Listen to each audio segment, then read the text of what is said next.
Welcome to She Rebel Radio, the podcast for high-performing women leaders who want to unlearn conventional rules, leave prestigious careers, and launch businesses of significance. Each week, She Rebel Radio brings you insights and advice from women entrepreneurs who transformed their prestige prisons into daring entrepreneurial success stories. Now, here is your host, Lulu Mins. My name's Lulu Mins. Many of you that are online do know me already. Some of you don't. I'm an advocate and coach for women who are leaving positions of prestige and starting their businesses of significance, and really working with women to find more meaning, more significance, and step into their higher purpose. I'm also the host of She Rebel Radio, a podcast I launched in September, which has been going from strength to strength since its launch in September, particularly with the highest downloads in this last week. So the content's been really, really valuable as we are experiencing. It's looking more and more likely for extended lockdown here in the UK and also worldwide. I know some people are logging in from Australia, potentially America, etc. as well. Alex Bailey, who is the founder, co-founder and CEO of Bailey & French, is here with us this evening. She's also a positive psychologist, a human connection expert, and has a mission of humanising the workplace. She's also been our most popular guest on She Rebel Radio, so it's great to have you here with us this evening, Alex. How are you doing? Oh, I'm very good. Hello, everybody. Thank you so much, Lulu. I'm really pleased to be part of it. So thanks for inviting me. Oh, my pleasure. And I know you've had a super busy few weeks with the work that you're doing. So it's a real honour to have you here. So I'm going to kick off this evening, and then Alex is going to join us for kind of part 2 and part 3. And I would love to know, as we start, what your intentions are for the webinar. So I'd love to know, there is a chat box if you're new to Zoom. I don't think anybody's new to Zoom after the last few weeks, but if you are, there is a chat box. So I would love you to type in any words, anything that comes to mind of what it is that you would like to receive this evening. What would you like to receive this evening, and what energy are you going to bring to this webinar as we come together as a powerful group of women to really stimulate and open a conversation about how it is that we can lead online. And my intention this evening is to open an empowered space for you to have that conversation and to get some of your questions and things like that answered. So I would love for you to type in the chat box any words that come up for you as to what you'd like to receive this evening, and secondly, what energy you're going to bring to this conversation. And I'd also like to say a big thank you to, for being with us this evening. I know there has been lots of discussion and things online in terms of people potentially feeling overwhelmed by the amount of information that is online at the moment. So it's a real honour to support you and have you invest your time and energy with both myself and Alex this evening.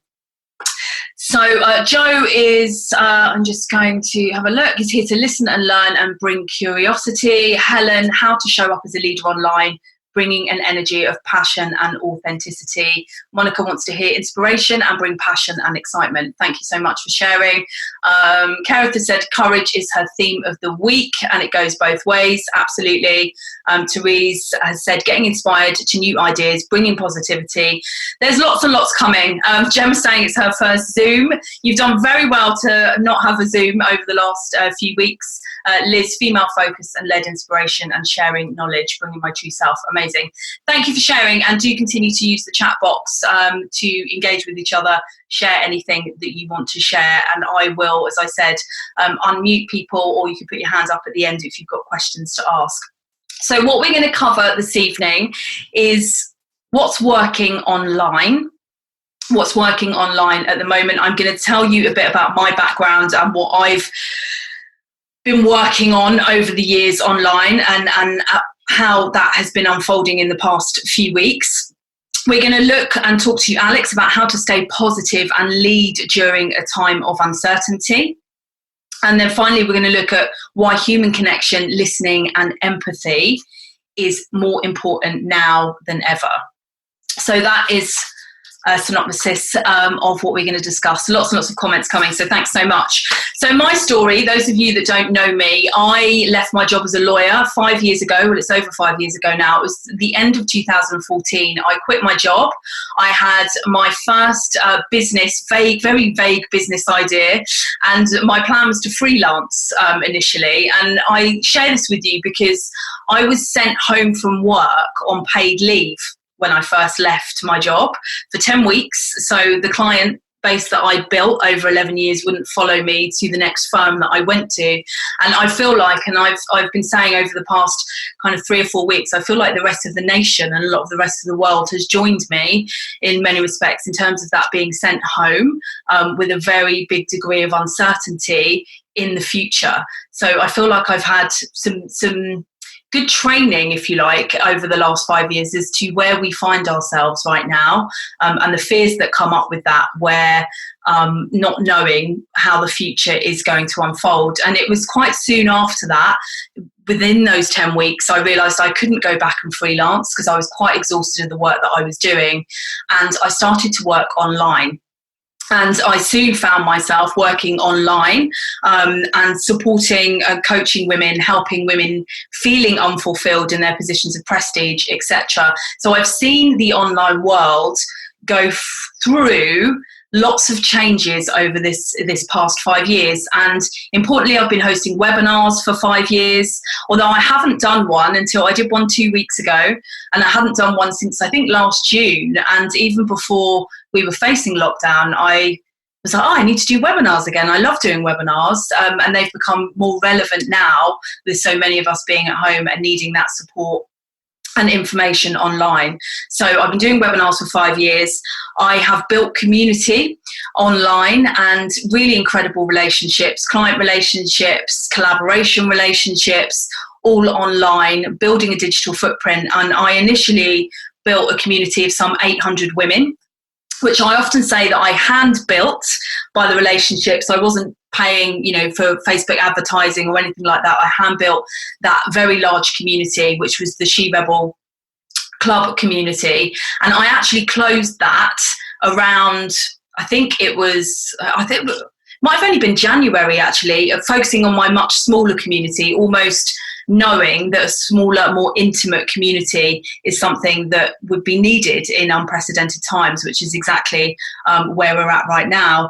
And as I said, I launched my podcast in September, which has had the highest number of downloads last week. And we were bold enough, if you like, to launch a midweek episode. Usually there's an episode every Friday. So there is lots of things that I've been doing online that are working right now and people are needing now more than ever. As I said, webinars, community, and podcasts being downloaded to a high level. And some of the facts that we can look at in terms of what's happening online at the moment is that more people are online now than ever.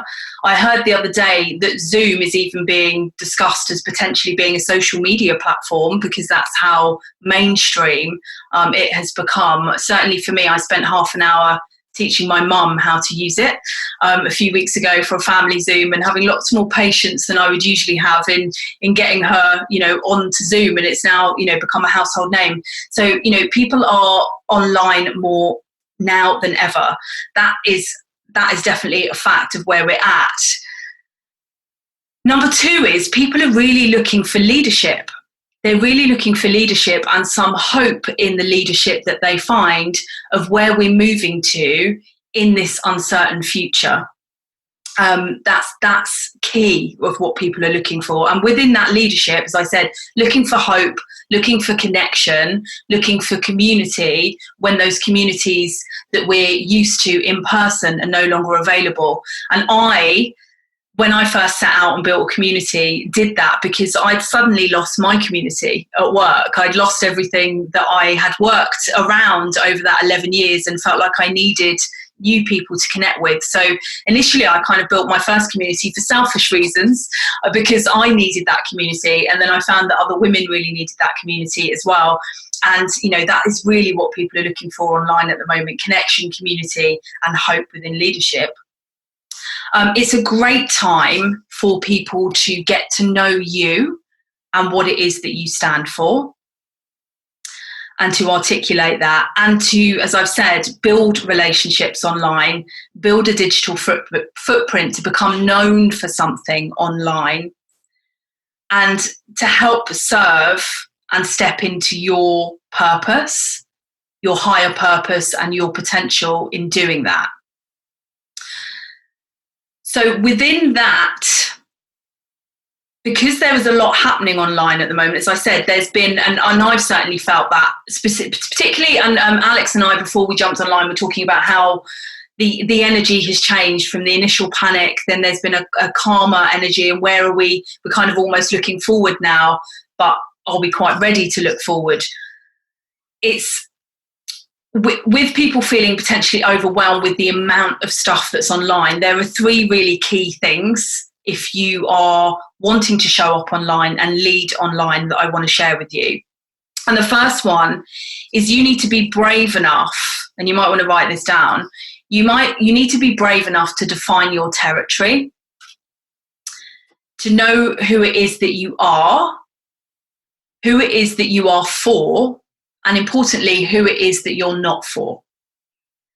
And then a good example of that for me is I work with women. I'm brave enough to say that is what I do. That's the work that I do. And that is who I'm for. And I talk about that, and I talk about issues and how they connect with women. And I have a particular, viewpoint on that. But you need to be clear about who you're for and who you're not for, because if you're attractive to everybody, you're attractive to nobody. So be brave enough to define your territory. And I'm trying to remember which book it was in that someone said almost the world's too big for things to be hierarchical now. It's you need to define your territory and your specialism instead of, climbing the corporate ladder and being above somebody or below someone. It's knowing your thing, who you're for and who you're not for. And that means, particularly in the online world, people can find you much more easily. That's my person. That's the person that I want to look to for leadership. That's the person that I want to sign up to their webinar or listen to their podcast. Secondly, you need to be brave enough, as I said, to have an opinion about something, to know your values, what your purpose is. Alex is an incredible example of her purpose and how committed she is to that purpose. So within that, you need to be connected to who you are, to know what your values are and what your purpose is. As I said, I could say so easily when introducing Alex that her purpose is to humanise the workplace. She's known for that. I see the things that Alex shares, and she's going to share more with us in a moment. And thirdly is what's so important at the moment with the uncertainty and level of uncertainty that we're facing at the moment, is to really lead from a place of service. In terms of what do I have to give rather than what can I get? What do I have to give? And I know there's been a real concern, and some of you have emailed some questions in. And as I said, we're going to have questions at the end of how do I show up authentically and not, still have the trust of the people that I work with, that I support, and people not to think that I'm out marketing, trying to make money, etc., is that come from show up online from a place of service, and what you have to give and what you have to share is a totally different energy from what it is that you can get from people. So the three things: be brave enough to define your territory, be brave enough to have an opinion and live in accordance with your values and your purpose, and really lead from a place of service of what you have to give. So within that, Alex, I would love to ask how it is, and I'm going to unmute you 1 second, we can lead at this time, why it's so important that we stay positive when leading online and being in a place of service. It's a good question. Actually, it's one I've been asked in many different scenarios. So actually, I've got lots of answers for it, but it's equally as relevant right now and amid all the challenges that we face for all the same reasons. And I'll continue to reiterate those, because actually, over the years since I started working in positive psychology back in 2004, people laughed at me then when I used to say to them, look, we need to focus on what people do well rather than try and fix what's wrong with them. And I was literally laughed out of the boardroom. And so to be in a position now where I'm still sharing some of those same anecdotes, but actually some of the more evidence-based research that's available now allows me to say it with a lot more confidence. Actually, there's a huge amount out there that shows us that staying positive through these tough times and through challenges like this is even more important for some physical and cognitive ability reasons, which I find really helpful when we're thinking about the kind of the turmoil that we're going through personally and in the workplace. One of those is continuous research on positive emotions by a fantastic lady called Barbara Fredrickson, who has been doing research on people's ability to solve problems when they are feeling positive emotions versus when they're feeling negative emotions. And the research has been building over many years. Originally, I think it was people were 3 times more able to come up with solutions to any given challenge if they were feeling a positive emotion. And that's not just limited to happiness. That's something like joy, excitement, adventurousness, curiosity. And they were able to come up with quite a few more solutions. In fact, we think that number is actually quite a bit higher than 3, but the research already is quite significant around the fact that 3 times more able to come up with solutions. So that's going to keep us all in a better state, certainly when we're facing challenges evolving every day. Yeah. And another really good one is actually the physical health benefits of staying positive are so strong now, and lots of people know it, but sometimes they don't know what research to fall back on. And one of my favorite ones is around gratitude journaling.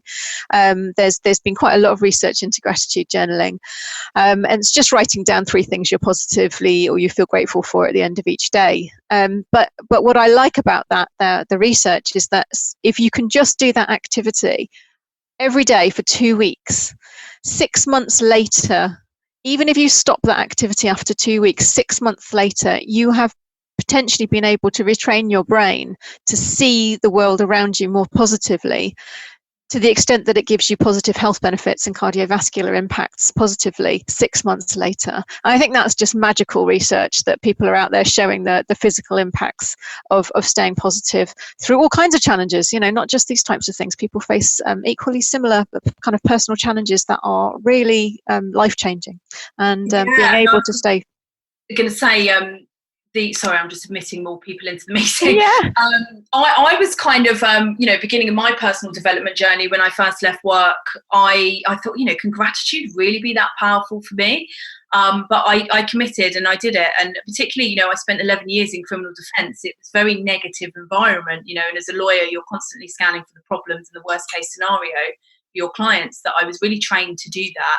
And the gratitude and a hot tip for everyone as well. I don't know when you prefer to do it, Alex. I started moving mine to the evening because I found that I could find so much more when I looked back on the day of all the little things. Then I'd find like 20 things instead of just the 3. So I love to do that and go to sleep in that energy of gratitude for the day. Absolutely, yeah. Any time, to be honest, if you can remember to do it, it does change the way you look at the world. And I think it's very powerful. With some of the groups I've done it with, it's often the one thing that people take away. So we go through some really in-depth stuff, and that's the bit they come back and go, that gratitude journaling thing, that really had an impact. So, yeah. And as you say, at times of crisis, being solution focused, and being able to access the solutions is more important than even in day to day. Well, yeah, the negative emotions have such a big impact on how your ability to think and your cognitive ability, that to know that actually you can work to improve the way you see the world in a more positive light, that can have such a big impact on your ability to think really well and think around solutions and improve your cognitive ability. That's really powerful. Yeah, absolutely. So important. So I know you did a great video on LinkedIn, and Alex is doing some incredible videos on LinkedIn, and we're going to give some details about that at the end in terms of the grief that has come up in the last couple of weeks, and I'd done had a similar conversation on Facebook when I was doing a video of just after the initial panic that we had in the pandemic. There was kind of a stillness but a real sadness that had come up. So how important is it at times that we're feeling that and that emotion that we, you know, stay positive then, or, you know, I quite often say to clients, you know, we can't always paper over the cracks when we've got emotions that, you know, need to come up and come out, and we've got questions and concerns about stuff. What would your advice be on that front? Well, I have to be careful because I'm not a clinical psychologist. I'm a business psychologist and a positive psychologist. But I think in terms of grief, and I'm talking really from my own personal experience rather than kind of an expertise in any kind of grief counselling. But from what I understand, that mourning and grieving for others, whether it be people that's close to you or whether it actually be the masses that you don't know, but you hear those rising death tolls continuously and it plays away at you, to not actually allow yourself to confront your feelings and to kind of allow yourself to feel those and experience them and work through them, means that often that they just come up and bubble up at another time, probably when you're least expecting it. And for a lot of people, the mass grief that's kind of taking place now as the death tolls are rising and the media is using very, very emotional words around those numbers, I think it brings up a huge amount of fear for people. And I think to simply just, you know, say, oh, we need to stay positive and we need to stay happy is completely unrealistic. And I think there's often a misconception around positive psychology and pop psychology that actually, yeah, oh, it's all right if we all stay happy. And it certainly isn't about that at all. It's about being able to confront our real authentic feelings and being able to manage those effectively so that we can actually improve over time our more positive energy for doing the work that we love to do and having the meaningful connections we love to have. So my thinking around that is, yes, don't paper over the cracks, you know, absolutely allow yourself the time and space, but critically the social support. And I think that's something that, you know, time and time again is proven that things sound very different in your head when you're thinking them than when you actually say them out loud to someone else. And when you talk them through out loud with someone else, it's just this problem halved thing, isn't it? It sounds different, it feels different, and it actually can minimize what can feel like a mountain into something much more manageable. So for me, it's all about the social support and the connections that are positive rather than the actual content. Yeah, and I think, you know, if we can take anything positive out of the situation that we are facing worldwide, is that we're being, you know, brave enough to have conversations, whether you're having that conversation with one other person, say I'm feeling flat today and I'm feeling sad about what's happening, or whether you're jumping on a video and talking about it and then realizing, you know, oh, I was talking about that, you know, that we're all connected and we're in that same energetic field. And funnily enough, when I was cooking dinner before jumping online, I had Radio 1 on. I don't really listen to Radio 1, but anyway, it was on. And they were talking about that actually, of, oh, I didn't say the other day when I did the show that I was feeling X, Y, Z, but then when I did, everyone else said they were feeling that way. So I think there's real power in that, you know, to share where you're feeling with it and actually connecting with other people on that as well. And it's okay to not have a good day and to feel different, as we all are at the moment. Absolutely. So what would your top tips be when leading through uncertainty? I think, well, through uncertainty, and then uncertainty at a distance like this is kind of compounded. But certainly for me, uncertainty, there's something that comes up that I think people don't talk about so much, is this kind of safe space, this psychological safety, this ability to stretch, try things that are new and feel safe to make mistakes. Mm-hmm. And I think when things are changing and evolving at such a rapid pace as they are at the moment, certainly in my leadership role for my business, there's been no point whatsoever in me doing anything in detail, because by the time I've done it in detail, it's completely irrelevant by the next day. So in order to remain efficient and effective and stay on top of what's going on right now, I've been really much better at saying to myself, actually, that's good enough. I'm going to stop there before I know more information and find out what's next. Because that drive for perfection, the striving to be good and really brilliant and stand out, it's not required right now, and actually it will trip us up. So I think certainly when we're leading through uncertainty is to keep the efficiency and the effectiveness high, is just to be okay with mistakes and share that with other people too. And I made that something that we talked about we've got a different phases we're working through in our business continuity plan, and that was part of our second phase, was about this fact that actually mistakes are fine. And I'm really going to highlight that right now mistakes are fine. Everyone will forgive you your level of quality if you say, actually, do you know what? I only spent an hour on that where I would normally spend 6. But that's what I can do. And if that's what you're interested in, I'll go and do it perfectly for you. But there's no point in me spending loads of time if actually from yesterday your business challenge has changed completely.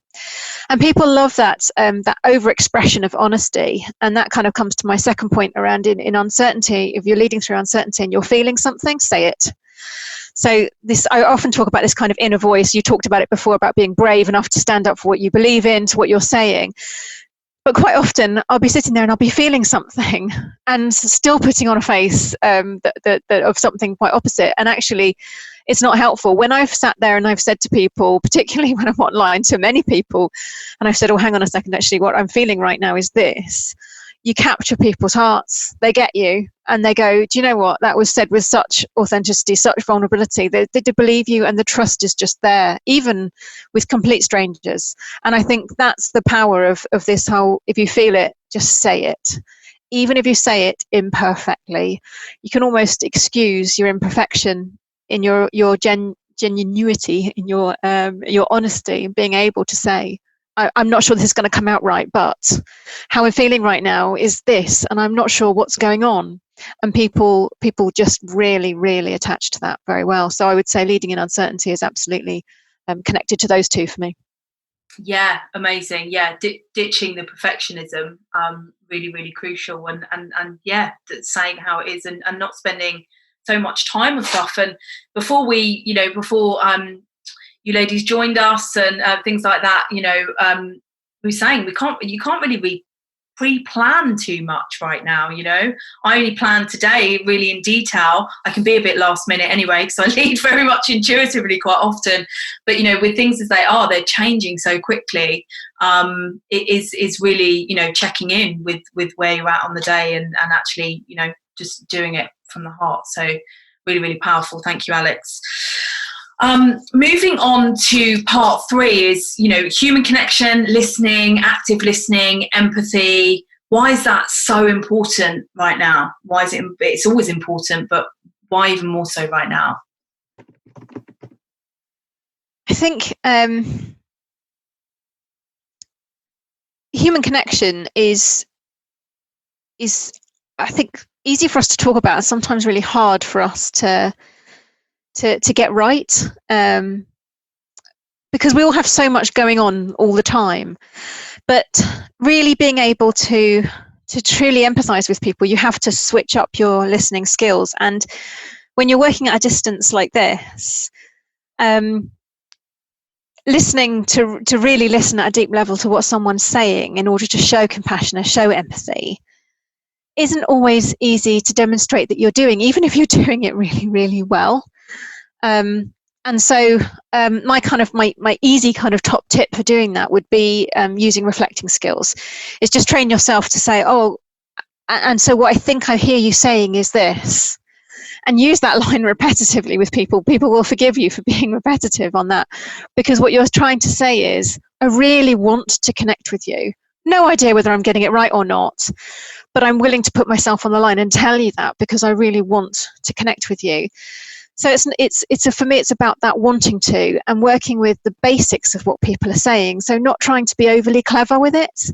And I think sometimes we assume, and certainly I know some of my my peers in the world of business psychology, they're so incredibly intelligent, and they're so learned, and they've read so much detailed research with PhDs and all sorts, and yet they almost try so hard to be that perfection of what people expect a psychologist to be. And actually, I try to almost remove all of the psychology jargon from my language, so that people connect with me as just simply a human being that is absolutely able to understand and listen to another person, and try and understand and want to care and want to be with that person wherever they are.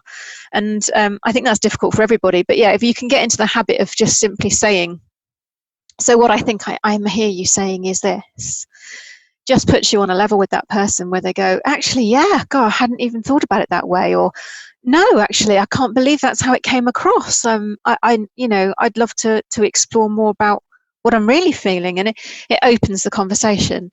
And a simple way of doing it too. Yeah, instead of coming in with, opinion, or as you said, jargon or knowledge or information, is that, reflecting back is really, really powerful. And how else could, people leading, etc., leverage that skill that we have, right now? How can we leverage that further, would you say? I think everybody has a chance to kind of leverage that human connection, that empathy, the ability to listen now more than ever, because of this almost what I sense is like an equalizing that's going on, that is really empowering women, but people of other minorities being given the opportunity to be completely themselves and be forgiven for any of the distractions or things that have potentially been put up as barriers in the past. And I think there's a real leveraging there for people to step up and truly lead to the fullest of their capability. And that, I guess, comes back slightly to when we were talking before, Lulu, about the women that I've known that have stepped up to lead their own companies have often stepped up the first step, and then they've struggled to make the second or the third. They've stepped away from careers, they've stepped into a new world or a new field completely, or a new industry, and yet they then stayed small.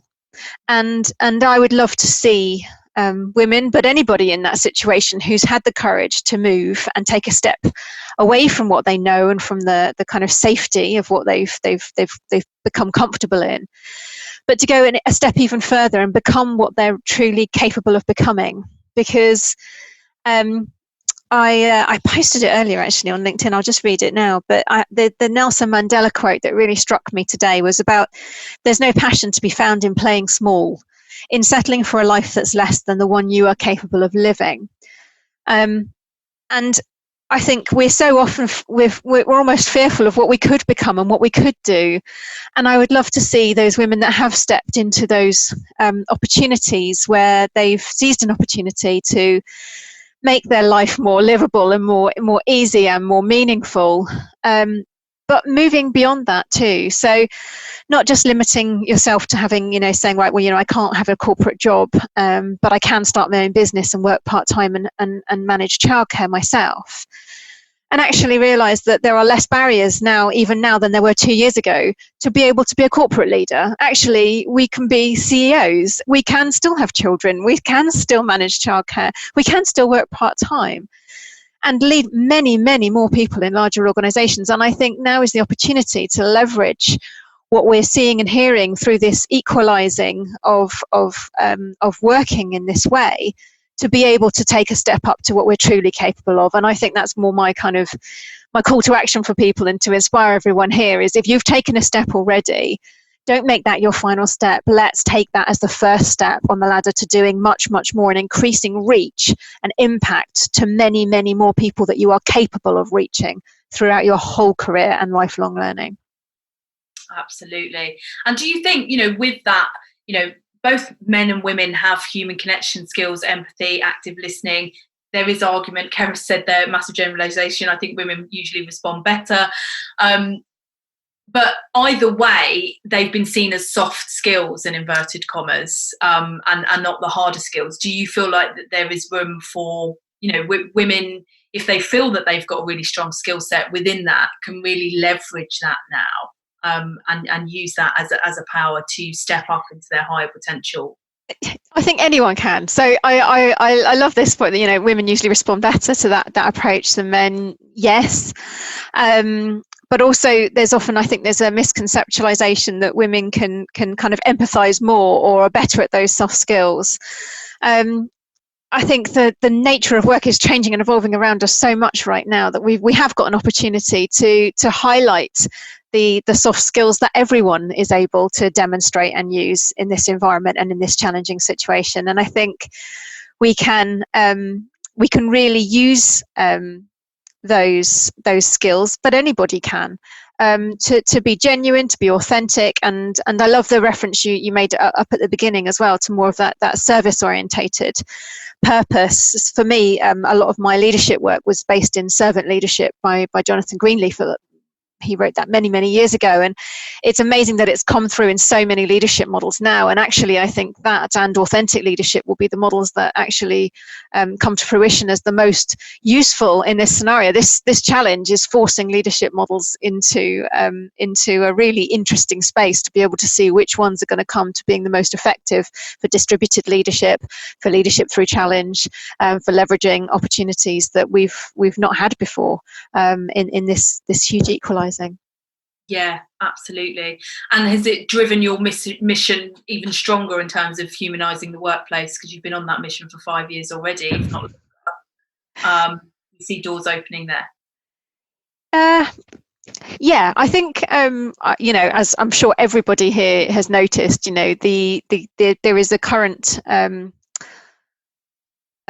saturation of the market of people out there talking and offering opportunities to help people in terms of their well-being, and I think it takes a lot, as you said before, to be brave to stick with what you're best at rather than follow the crowd, because that crowd will just follow whatever is the most topical at that point in time, and it won't allow you to be the very best that you are truly capable of being. So sometimes it's hard when you watch people doing that and you think, I could do that,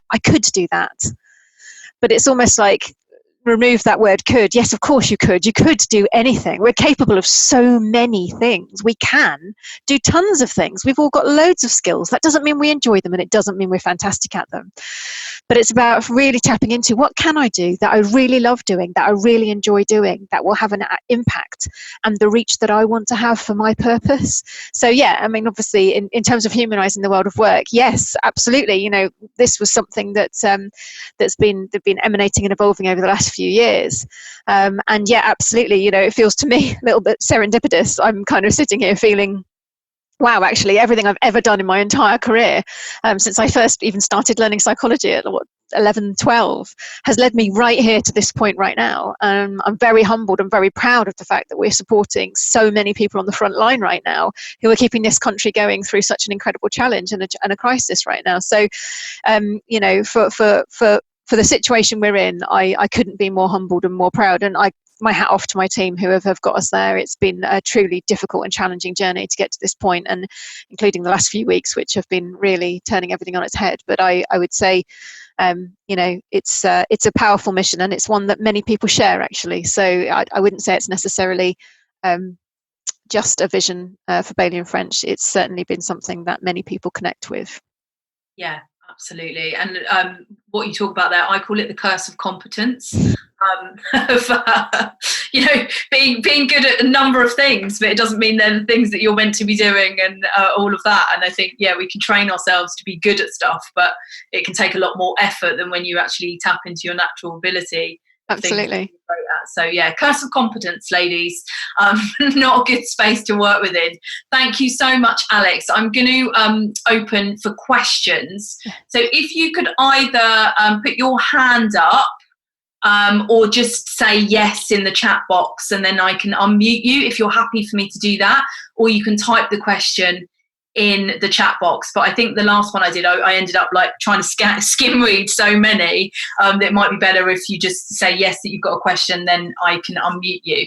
Just while you're doing that, ladies. Do be brave. Ask us anything that you want in terms of what's come up or something that we haven't covered. Is there anything else that you want to share, Alex? Just while people are thinking if they've got a question.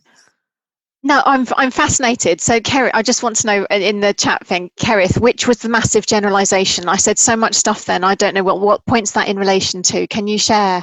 Yeah. So, if am I unmuted? Lovely, thank you.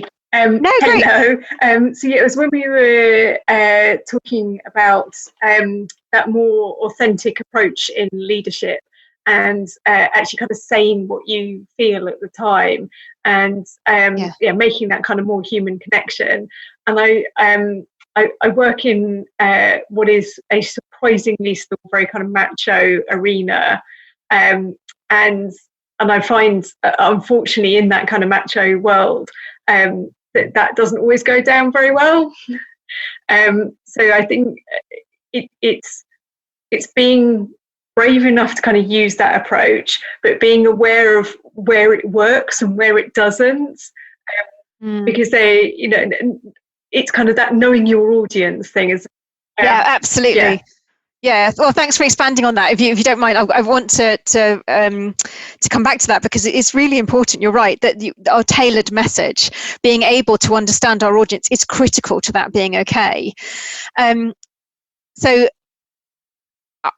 I guess to a certain extent, being an independent external consultant gives me the luxury of being able to be independent completely. And so I don't have all the political kind of intricacies that you have when you're internal. Now, obviously, my career within financial services, I was absolutely embroiled in all of that. So I had to be far more aware of how I was positioning things, what I was saying, who I was saying them to. To be honest, I've always been quite direct and open. So actually, I wasn't didn't really hold that back that much, but I absolutely understand what you're saying, and I think in the situation I'm in as an external consultant, I can get away with a huge amount more, and sometimes actually to my detriment. But I think people understand, and this is similar to when I'm on stage in front of lots of people as well. I'll often I'll go way beyond what I need to do in terms of say and be open and honest, because I'm actually out there and I'm almost putting myself in a situation where I care more about the message getting across than I do about how I come across and how I appear. I care less about what people think of me than I care about what they think of the message. And so I've been able to kind of manage the balance of that message and appearance. Okay, but I think you're absolutely right. Tailoring that message is really important. I had a client who was a marketing director, and she was fantastic at marketing, but she wasn't getting promoted because it kept getting highlighted to her that her empathy was such a big weakness because she was hypersensitive. And I worked with her for a couple of months, and she simply tweaked her ability to use her strengths and position her strengths around empathy in a different way with particular people, and was promoted actually within 4 months. And because she'd been able to, and it was just, she needed some feedback to understand how things were coming across, because from her perspective, she felt she was using her strength well, but actually there was only small tweaks to what she was saying, but exactly that. Knowing your audience and knowing who you're working with, particularly when you're internal, and you cannot get away from those people. You can't go, okay, fine, I won't work with that client anymore. I'll just work with this client if you don't like me. You have to work with the people you're with, sometimes for many, many years. And no, I completely understand. So you're right. Yes, that was a generalization. Yeah, I'm happy with that one. Amazing. That's really helpful. That resonates with my history as a lawyer, actually, because I'm massively empathetic, but I was not using it in the right way before I left. I was using it to press buttons. So, Taslim, you've got a question, and then Monica. Hey, Taz. Hello. It's not quite a question, actually. It's just a further reflection on Kerith's question. Just an observation, really. I worked with 2 different organisations while delivering authentic leadership training back in 2015, and one was a global energy company who was predominantly male, and then the other one was a charity, which was actually just really mixed. And what I noticed with the men is that it was much more challenging for them to just even simple things like name their emotions. So there was a sense of, and this isn't true for everybody, but it was just what I observed, that it was very much about planting seeds and almost peeling back the onion and kind of going in slow and gentle, and not kind of going in with full force, because then they would just kind of just really disengaged. So I just really noticed that it was just planting seeds and giving them the tools that they needed to develop that I guess confidence and just being able to name what their experiences were. And the other huge thing about, or that I've experienced anyway, about empathy and compassion is that it's actually really painful. That in order to be compassionate towards other people, we need to develop something called distress tolerance. So this real capacity to feel. And actually, if we haven't developed that capacity yet, and we're not familiar with all of those emotions, then being able to show empathy and compassion to others is incredibly challenging. And so I think it's a huge skill in and of itself, and especially now when there's so many emotions and it's really scary and it's really painful and really sad. I think actually compassion and empathy for some people can become even harder or even more challenging. And there is certainly in the US, I don't think it's so common over here. Alex, I don't know if you've heard of it, compassion fatigue.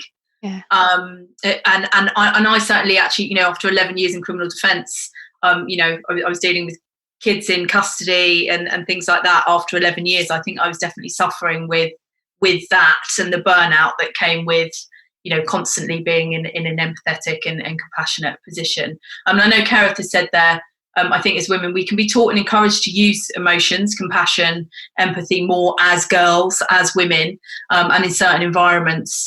For men, it's not deemed acceptable. It certainly wasn't in the legal profession in terms of criminal defence so much. But any comments, Alex?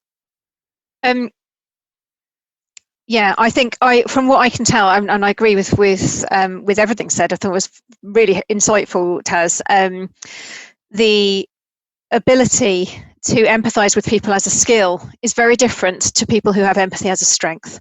So people who I know, like the lady I was talking about who had empathy as a strength, it's something she's naturally very good at. She's encoded to do it. So normal for her to be empathetic that she can't not do it. She felt like everyone else actually had the same level of empathy.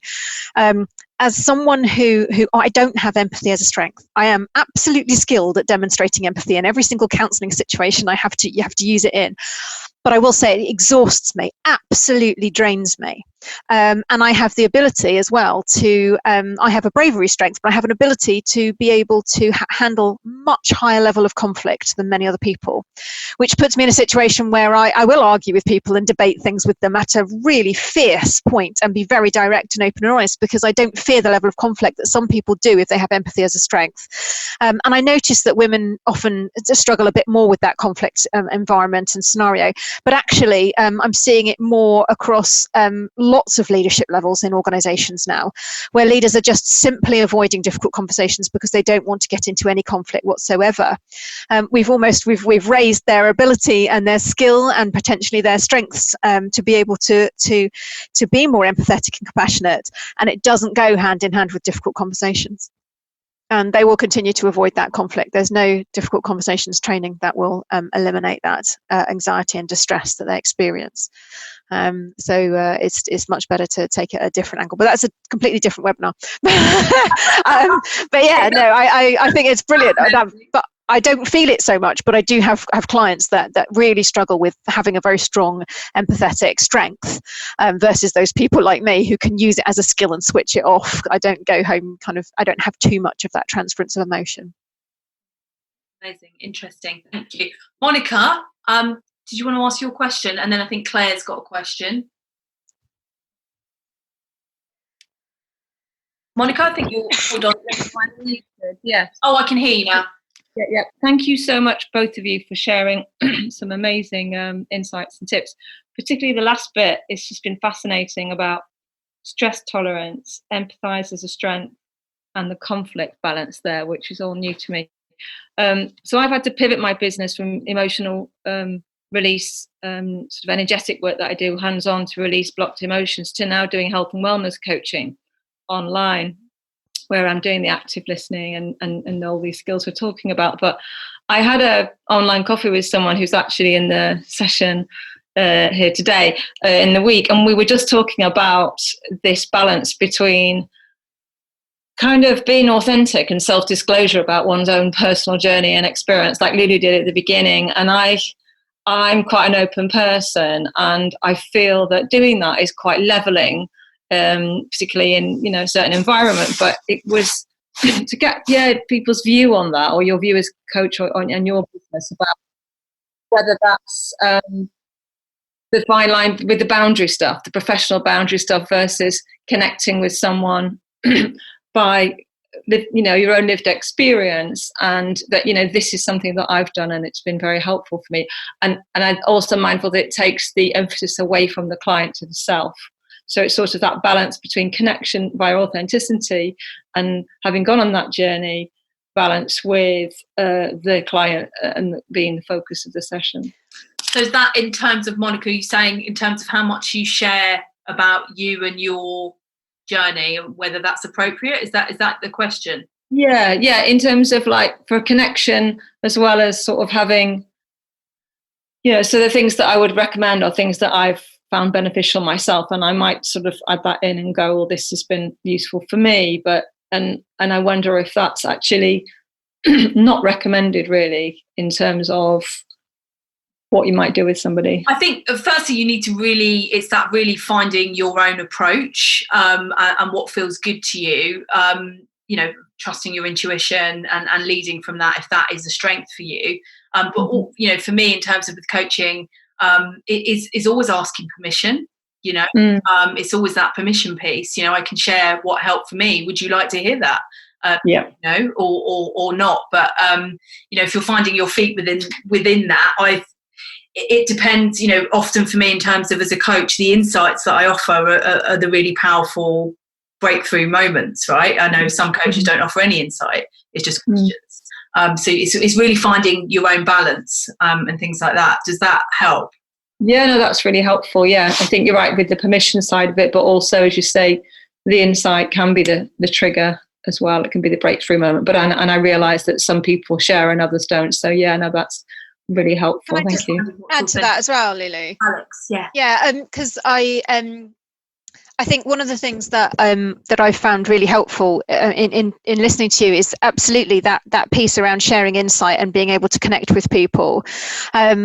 I've used that many times in my coaching practice, but in the work that I do as well in facilitating leaders. And I would say the thing that's been most helpful for me has been actually some of the original and what I found very boring at the time, ethical guidelines learning that I had as part of my degree, my psychology degree from the BPS, so the British Psychological Society.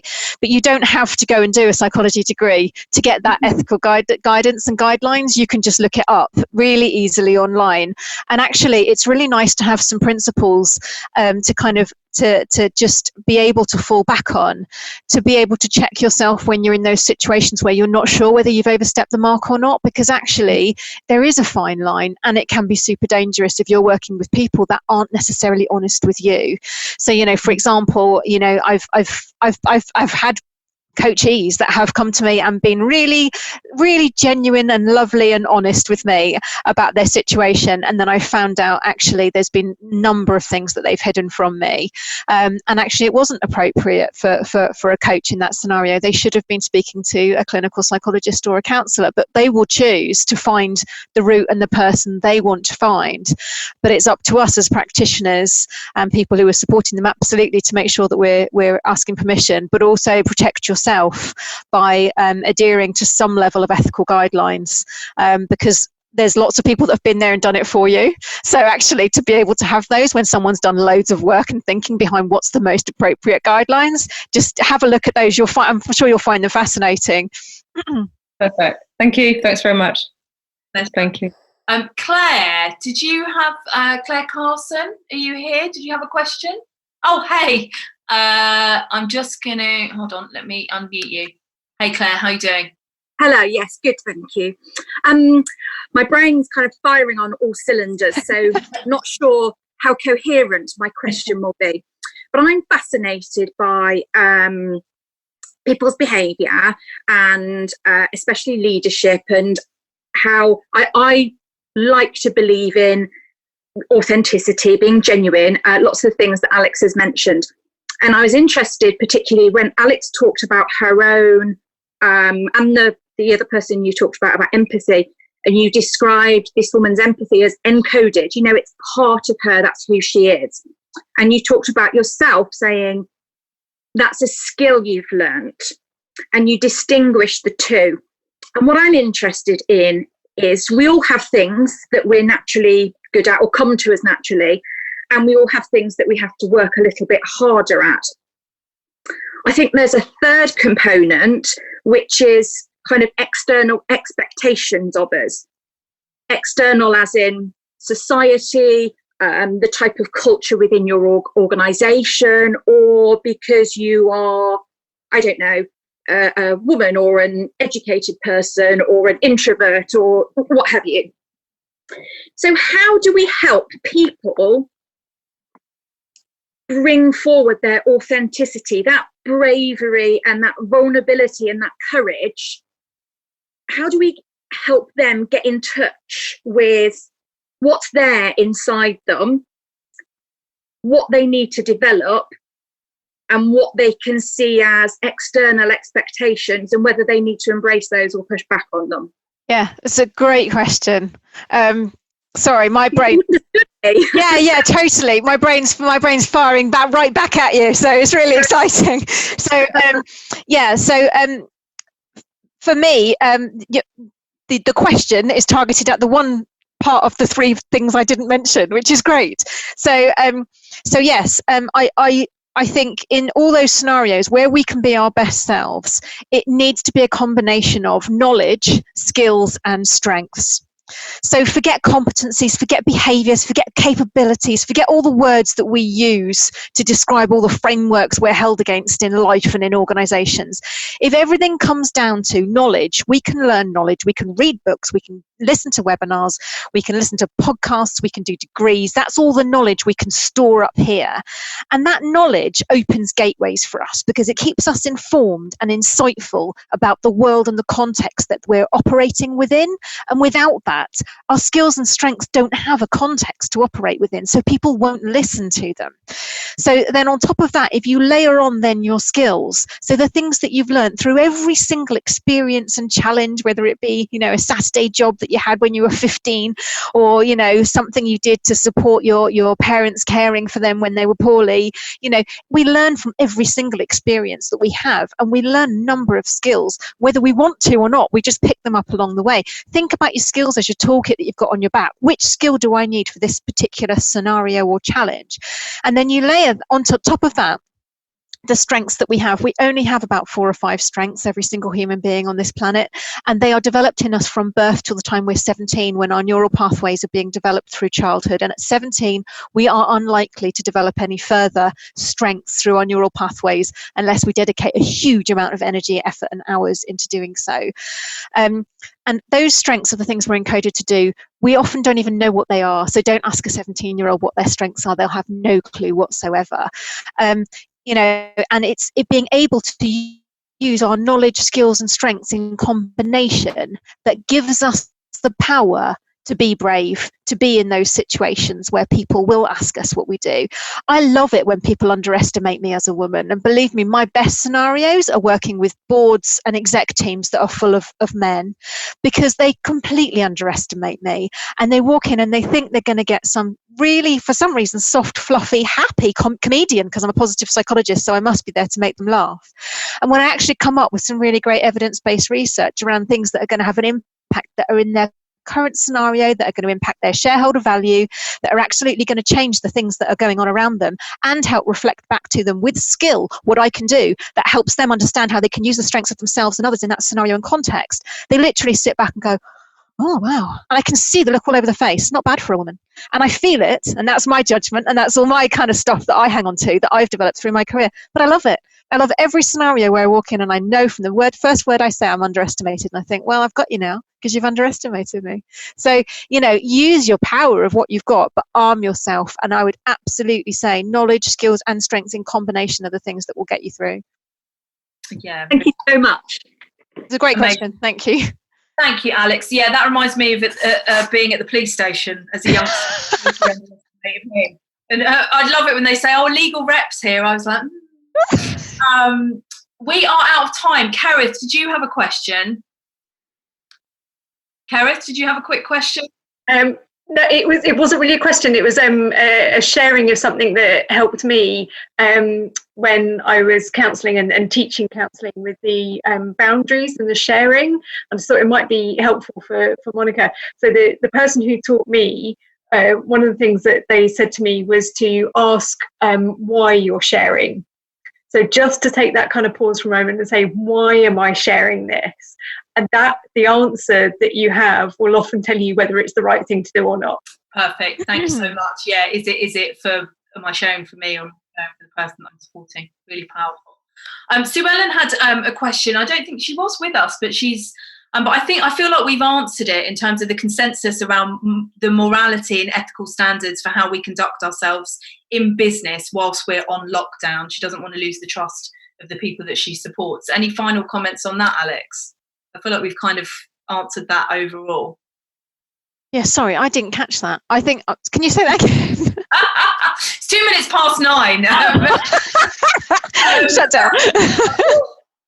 What's the consensus around the morality and ethical standards of how to conduct ourselves in business whilst we're on lockdown? Oh, okay. So I've got a slightly different angle or lens on that, because what I've noticed, and this is something that is coming up a lot for me, so I'll probably end up being in my video this week, is about the fact that because there is now a looming well, there already was a bit of a mental illness crisis, I think, in the UK and more broadly, that was already brewing. And I think this is exacerbating things. We're 3 weeks into lockdown. There are many more weeks, potentially months to come.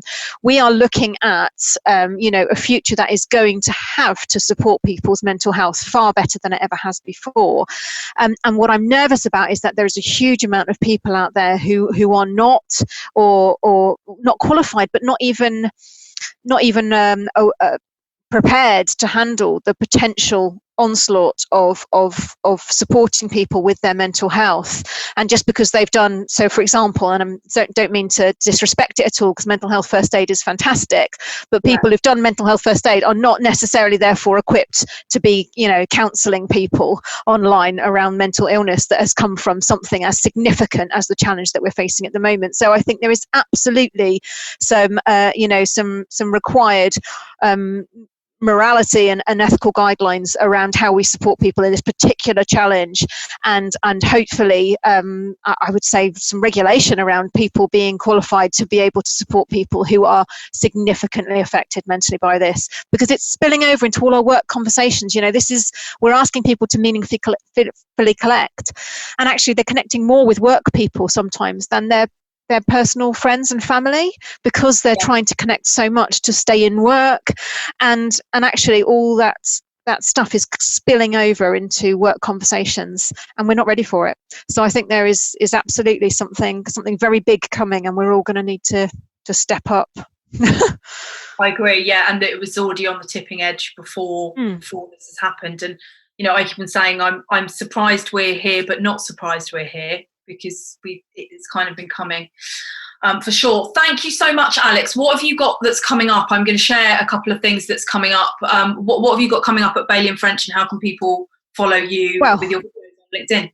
Yeah, thank you. So we've got tons of blogs on our site. So then there's tons of free stuff as well. If you come to the Bailey and French /consulting LinkedIn group and sign up, you'll see tons of articles, free resources. We're putting as much stuff out there free as we can at the moment. We've supported the Mind Gateway in the past with lots of our free resources, blogs, tools, techniques. So there's tons of stuff on there. Just go and kind of have a rummage around. There's plenty. We've even got a free webinar coming up on Thursday, as well as some micro actions to email you, things like that. And then personally, I'm doing a weekly video just on kind of positive thinking around the current evolving scenarios that we're facing, and that's on my personal LinkedIn page. So please, everyone, connect to me on LinkedIn. I'm a big LinkedIn fan. I don't use any other social media, so I'm not ignoring you. I'm not on Facebook or anything else really. I try to tweet, but I don't really think I get it. So I think I'm a LinkedIn person. If anyone wants to connect with me, that's the best place. Message me, connect with me, please. I'd love to have further conversations. And I've really enjoyed it. Thank you so much, everyone, for coming. It's been fantastic, Lulu, and thanks for hosting me. Thank you so much. And what I will do is I will send an email out tomorrow with what you've got coming up and your LinkedIn profile as well. So thank you so much for being with us. As a reminder to everyone, thank you all so much for logging in. The next free webinar that is coming up is 2 weeks today, so it's the 28th of April, a little bit earlier at 7:30 p.m. UK time, with Claire Griffiths. I know many of you know Claire. We did a webinar 2 weeks ago, and that's the Business Clarity Clinic and decision making in your business. So I'm going to send you details of that. And also, I currently have a 4-week course, self-study course, of 3 keys to self-actualization, which is putting in the 3 pillars of moving into your higher purpose. So I will send you details of that tomorrow as well. Check that out, because that's about removing the blocks that are getting in your way, potentially, of showing up, having that bold opinion and defining your territory and all of that stuff. So thank you so much. Thank you, Alex, for giving up your time this evening. It's been an amazing conversation, as always. I've really enjoyed it. Thank you so much. Thank you. Thank you. Good evening, and we will see you all soon, ladies. Thanks for your amazing questions and for giving up your time to have this conversation with us. And I'm really excited to see what kind of unfolds for you all over the next few weeks. And it's been an honour to support you, as always. Thank you. Bye.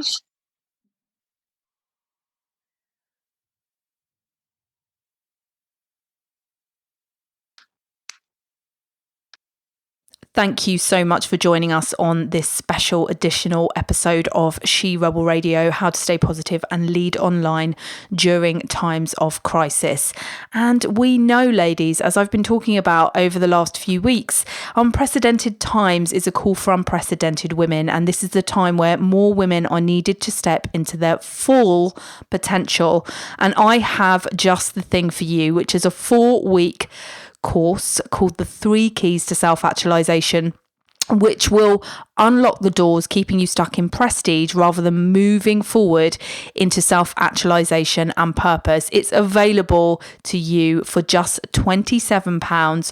All you need to do is go to lulumins.com/3 keys. That is number 3 keys, to check out some more information and just buy the course now, because this is really going to support you in staying positive, doing the work you need to do so you can step into your full potential and lead online. I know you have got it in you, and we need to hear from you. Thanks for listening to She Rebel Radio, the podcast for high-performing women leaders who want to unlearn conventional rules, leave prestigious careers, and launch businesses of significance. She Rebel Radio is executive produced and hosted by women's advocate and coach Lulu Mins. If you enjoyed this episode, make sure to subscribe so you never miss another episode. You can find Lulu Mins on Facebook and LinkedIn at Lulu Mins, and on Instagram at LuluMins_biz. Until next week, keep rebelling against the rules and designing success your way.